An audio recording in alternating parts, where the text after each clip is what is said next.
Sir Pak Saudi connection Trump over action ఇది ఒక తీవ్రమైన అంశము. పాకిస్తాను సౌదీ అరేబియా ఒక ఒప్పందం చేసుకున్నాయి. సౌదీ అరేబియా మీకు తెలుసు పాకిస్తాన్తో దానికి మంచి సంబంధాలు ఉన్నాయి. నరేంద్ర మోదీకి కూడా మంచి సంబంధాలు భారతదేశానికి కూడా ఉన్నాయి.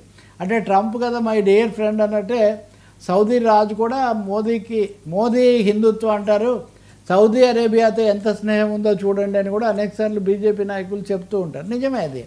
కానీ సౌదీకి పాకిస్తాన్తో అదనంగా సంబంధాలు ఉన్నాయి. రెండవది సౌదీ అరేబియా అన్నది దాని చమురు సంపద వల్ల కావచ్చు, ఇతర సంపదల వల్ల కావచ్చు, అమెరికాతో చాలా సాన్నిహిత్యం.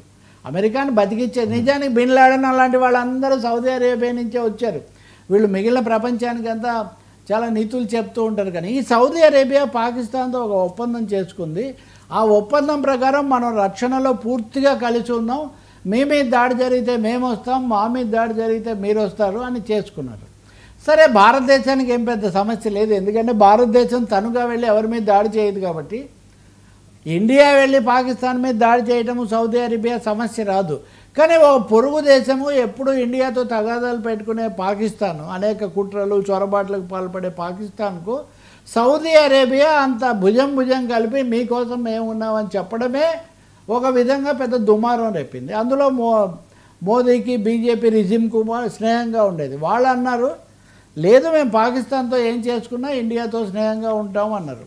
ఇండియా విదేశాంగ శాఖ ప్రతినిధిని కూడా అడిగారు మీ రియాక్షన్ ఏంటంటే మేమేం మాట్లాడదలుచుకోలేదు, మేము ఇంకా గమనించదలుచుకున్నామని. కానీ అంతర్జాతీయ నిపుణులు మటుకు దీని మీద స్పష్టంగా ఫీల్ అవుతున్నారు. సౌదీ అరేబియా అమెరికా తరఫున మాట్లాడుతుంది.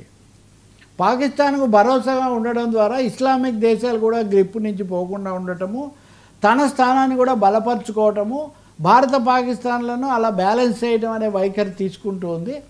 దీని మీద మటుకు తాజాగా కూడా ట్రంప్ మోదీ నా గుడ్ ఫ్రెండ్ అని నిన్న కూడా మాట్లాడాడు. నిన్న కూడా వేరే దేశంలో ఎక్కడో ఈ యూరోపియన్ యూనియన్ ఆ సమావేశంలో మాట్లాడుతూ Modi is my closest friend but at I have to impose sanctions on India అని. శాంక్షన్స్ విషయంలో రాజీ లేదు. ఎందుకంటే ఒక విచిత్రమైన తర్కం చెప్పాడు ట్రంప్. రష్యా దగ్గర చమురు కొంటే వాళ్ళకు డబ్బులు వెళ్తాయి, అలా కాకుండా చమురు ధరలు పడిపోతే అప్పుడు రష్యా నష్టపోతుంది, రష్యా నష్టపోతే యుద్ధం ఆపుతుంది, కాబట్టి నేను ప్రపంచ శాంతి కోసమే టారిఫ్లు వేస్తున్నాను అన్న పద్ధతిలో ట్రంప్ ఒక వితండమైన వాదన చేశారు. కానీ అది ఒక్కటే కాదు, భారతదేశంలో కూడా ఎవరో మొన్న ప్యానల్ డిస్కషన్లో పాల్గొంటూ వచ్చే నెలకి టారిఫ్లు తగ్గిపోతాయన్నారు. ఈయన అనడమే కానీ అమెరికా అలాంటి ఆలోచనలు ఏమాత్రం లేదు. పైగా అన్ఫ్రెండ్లీ యాక్ట్స్, అమిత్ర చర్యలు. ఇరాన్లో ఉన్నటువంటి చాబహార్ రేవు పట్టణంతో భారతదేశం ఎప్పుడో మనం అక్కడ మనకు కేంద్రాన్ని ఏర్పాటు చేసుకొని రవాణా బిందువులాగా వాడుకోవాలి, ట్రాన్స్పోర్ట్ పాయింట్ అని ఇండియా భావిస్తుంది. అమెరికా అంటే ట్రంప్ మోదీ బాగున్నప్పుడు అమెరికా చాబహార్కు సంబంధించి మటుకు భారతదేశానికి మినహాయింపు ఇచ్చింది. మీరు చేసుకోండి, ఇరాన్కు మాకు సరిపోకపోయినా మీకు సంబంధించింది మీరు చేసుకోవచ్చు అని. ఈ సమయంలోనే అమెరికా ప్రకటన చేసింది కదా, ఇరాన్ చాబహార్ రేవ్ విషయంలో ఇచ్చిన మినహాయింపు మేము రద్దు చేస్తున్నాము అని. అంటే భారతదేశానికి వ్యతిరేకంగా ఇంకొక స్టెప్పు అమెరికా ఇక్కడ వేస్తూ ఉన్నటువంటి పరిస్థితి.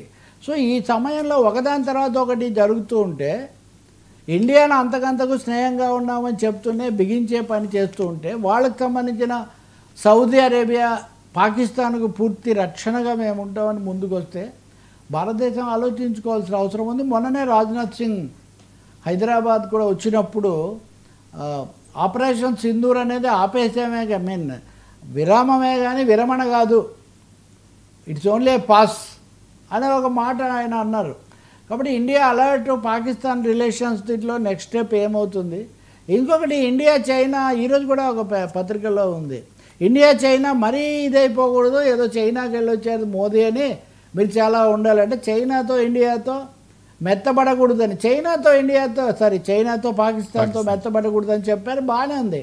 అమెరికాతో మెత్తబడడం గురించి ఏం చెప్పట్లేదు. ఎవరైతే మొత్తుతున్నారో నెత్తి మీద కొట్టుకుంటూ చాలా నెగిటివ్ యాక్షన్స్ తీసుకుంటున్న అమెరికా విషయంలోనేమో చాలామంది వీళ్ళేం మాట్లాడడం లేదు. కాబట్టి ఇవి ఎటు దారి తీస్తాయి.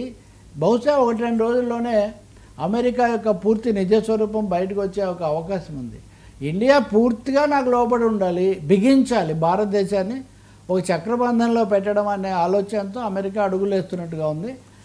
ఎంత దారుణం అంటే వర్మ, భారతదేశం నుంచి బిజినెస్ ఎగ్జిక్యూటివ్స్ వెళ్తే వీళ్ళు డ్రగ్ వ్యాపారం చేస్తున్నారని వాళ్ళకి వీసాలు ఇవ్వడానికి నిరాకరిస్తుంది అమెరికా.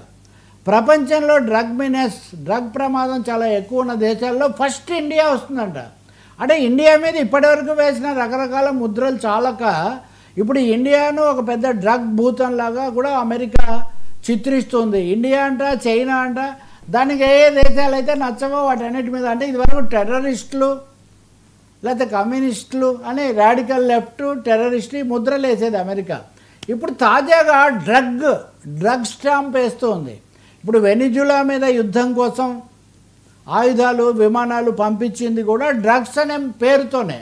కాబట్టి ఇండియా అనేది చాలా అప్రమత్తంగా ఉండాల్సినటువంటి అవసరం ఉంది.